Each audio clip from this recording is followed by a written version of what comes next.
খাতড়ায় জোর করে আদিবাসীদের দখলে থাকা জমি কেড়ে নেওয়ার চেষ্টা, বাধা দিতে গেলে আদিবাসীদের গালিগালাজ ও দেখে নেওয়ার হুমকির প্রতিবাদে খাতড়ার রাজাপাড়া ও খড়বন মোড়ে দুটি জায়গায় বাঁকুড়া রানীবাঁধ রাজ্য সড়ক অবরোধ করে বিক্ষোভে ফেটে পড়ল আদিবাসী একতা মঞ্চ। এই ঘটনায় অভিযোগের আঙুল উঠেছে স্থানীয় কয়েকজন তৃণমূল কর্মীর বিরুদ্ধে।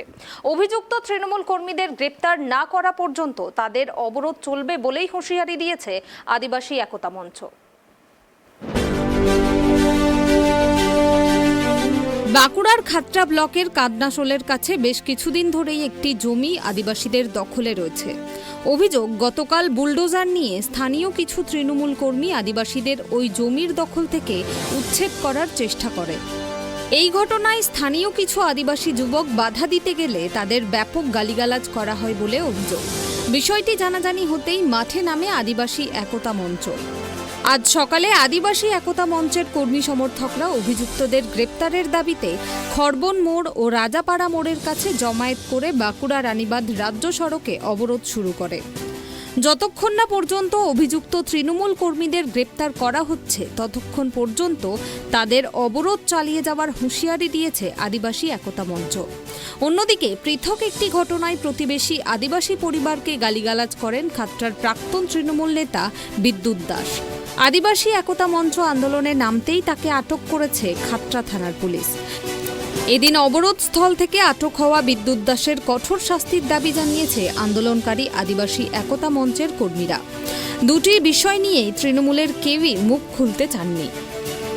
तीन हला हला जहाँ घटना घटाव कना हला रविवार तहन कना मेटांग घटना घटाव कना ओंडे जे खतरा शहर विद्युत दास और रडिमान सोरेन कना बड़ो नीचा नेता कना से नीचा मने बड़ो बिजनेसमैन मने उनी हला अब एटा आदिवासी चितान रे दीर्घदिने करा आगुईदा दीर्घदिन करा माने हुमकी आय कना पाड़ा रे जहाँ बसबास करीदा ए देखे नेबो केटे नेबो दाल पिंग चावा मिंग उनका हम ये तीन पावर तीन उनी आले हला जाले घेराव ले दे सारा निंदले घेराव दो कदिया घेराव दो ले दिया पुलिस माध्यम ते उनी पुलिस को इदी कदिया केस हो एट्रोसिटी केस लगू कना एवं उनी सारा बाजार ले दाड़ा चौ कदिया जत रकम एक्शन आले हताव कदा हला नोंडे कादनाशोल खतरा सोने कादनाशोल आतुरे अब आदिवासी जहाँ आतु कना ओंडे राजापाड़ा रेन किछु टीएमसीपी नेता मदन गोराय मिलन धबल तनु सामंत उनको को चलाव लेना अड़ी हड़ इदी कदा 40-50 जन आको टीएमसीपी रेन केडार को चलाव लेना ओंडे अब आदिवासिया हासा को धसावते है जेसीपी को इदी लेदा अब आदिवासी जो को लेदा चिदा पे धसावदा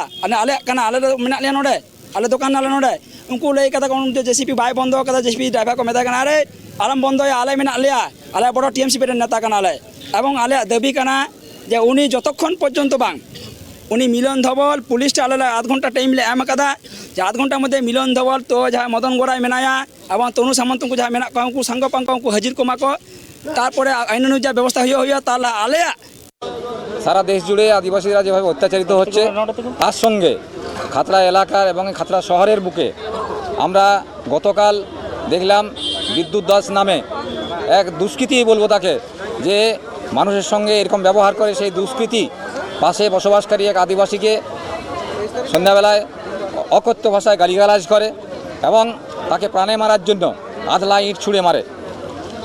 দ্বিতীয়ত এই ঘটনাটা মণ্ডল কলোনির ভেতরে। দ্বিতীয়ত গতকাল খাতড়া এই কাদনাশোল মৌজাতে ওই মহাবীর গেস্ট হাউসের পাশে জমি সংক্রান্ত এক বিষয়ে আদিবাসীদের সঙ্গে ওখানকার যার জমি মালিক তাদের সঙ্গে একটা ঝামেলা চলছিল। সেই ঝামেলা চলাকালীন তাদের মধ্যে যে বচসা হয়, বচসা যখন চলে এবং তারপরেও তাদের একটা দাবি ছিল যে আমরা আলোচনার স্তরে বিষয়টা যেহেতু আছে আলোচনা করে আমরা বিষয়টা মিটিয়ে নেব। কিন্তু এই সময় কয়েকজন জমি মাফিয়া এবং এখানকার তথাকথিত যারা মনে করে যে আমরা দ্বন্দ্বমুণ্ডের মালিক সে তারা গিয়ে সেখানকার আদিবাসীদের হুমকি দেয়। শুধু তাই নয়, জাত তুলে গালিগালাজ করে এবং পরবর্তী সময়ে যে কে এখানে বসবাস করবে এরকম ধরনের হুমকি দেয়, যার জন্য আদিবাসীরা আজকে রাস্তায় নামতে বাধ্য হয়েছে। সংগঠনের বিরুদ্ধে কি চাইছেন এখন? অবশ্যই যারা এই জাতি তুলে অকথ্য ভাষায় গালিগালাজ করেছে তাদের বিরুদ্ধে আইনগতভাবে কঠোর শাস্তির আমরা দাবি জানাচ্ছি। উল্লেখ্য 2020 সালের মার্চ মাসে মালদার গাজলে আদিবাসী সম্প্রদায়ের গণবিবাহ অনুষ্ঠানে গিয়ে মুখ্যমন্ত্রী মমতা বন্দ্যোপাধ্যায় বলেছিলেন, কেউ আদিবাসীদের জমি কেড়ে নিতে বা দখল নিতে পারবে না, সে যে কেউ হোক, এমনকি আর্থিক ক্ষমতা বলেও সক্ষম হবে না।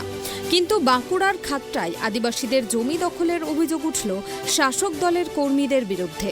সামনেই রয়েছে লোকসভা নির্বাচন, তাই আদিবাসী ভোট ধরে রাখতে চাইবে শাসক দল। কিন্তু এবার আদিবাসীদের জমি রক্ষার্থে প্রশাসন ও শাসক দলের শীর্ষ নেতৃত্ব কী পদক্ষেপ নেয় সেটাই এখন দেখার।